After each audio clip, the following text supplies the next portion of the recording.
Hey friends, my name's Louie. I'm a fashion designer from Metro Detroit, and my experiences at Electric Forest have shaped who I am today. I found my passion, set goals, and stepped way out of my comfort zone. I knocked down self-built walls and finally saw the person inside that was built to spread love. Everything's coming full circle, and as the 2017 Electric Forest Monarch, I will inspire and motivate as many of my forest fam as possible to amplify their light in the forest and then share it with the world when they leave. I will accomplish this by sticking to my goofy self and doing what I love to do.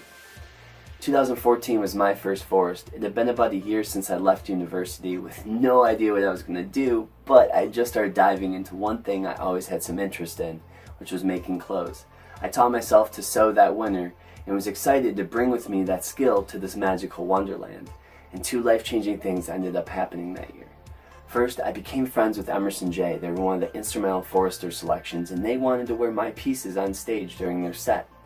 It just so happened that in the walk to my campsite for them to pick out these pieces, we realized that we were going to be lifelong friends because we were long-lost brothers. And second, I had the honor of designing and creating the tops to be worn by bride and groom at their wedding held in the heart of the forest. And guys, to be honest, it was so overwhelming to see my pieces in the center of all that love. It was in those two experiences that I realized the power of clothing, and I'd amplified my own life. I'd realized that I got to experience things that I thought were pretty cool because I did what I loved, and that was an addicting concept to me.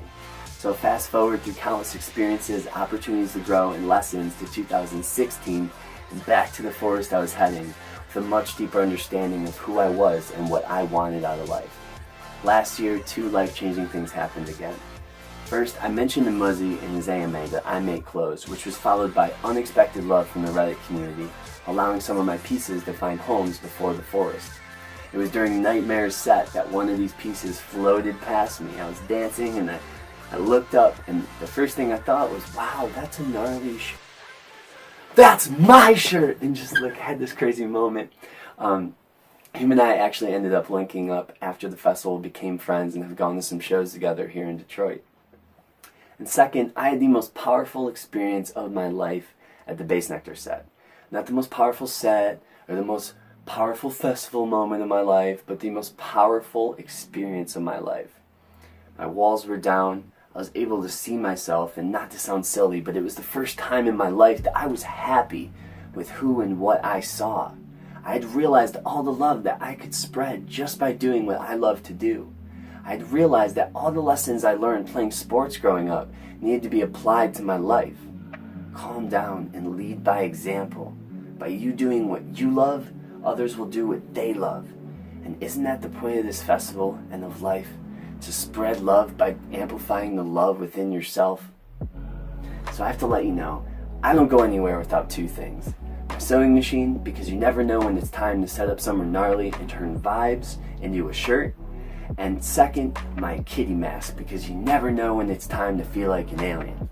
So, that's my base. And then you're telling me that myself and three of my friends would have a budget of $2,000 to spend in as creative of ways as we can think of to amplify the love within our forest fam so they can spread it with the world when they leave?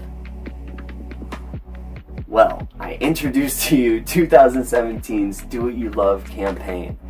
I believe that in this time, in this country, of all times, do we need love to be harvested in the forest and then spread violently back into the world. And there is nothing more violent than a group of inspired, creative individuals. So how do we do this? Well, the Royal Squad and I are going to have an absolute blast, mysteriously handing out notes and messages to spark something beautiful. Also, I want to create my own version of a creation station, my minimalistic interpretation of the perfect spot to sit, read, write, draw, reflect, and meditate.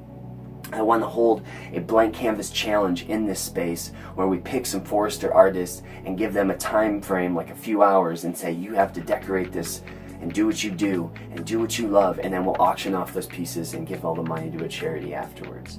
I want to make pieces myself in that creation station and then gift them to people that are doing what they love. I want to have guided meditations. I want to have costume dance parties. I want to get people involved and spark conversations that makes this event as special as it can be. It is in the moments of doing what we love that we can create something that will inspire love. As 2017's Electric Forest Monarch, I will be the whisper in every forester's ear to embrace the power and the beauty of the forest. The violent push to follow the desire that has been waiting in their heart. And the constant reminder that by creating with love, we become love. My name is Louie, and I hope you consider me for the honor and responsibility of 2017's Electric Forest Monarch.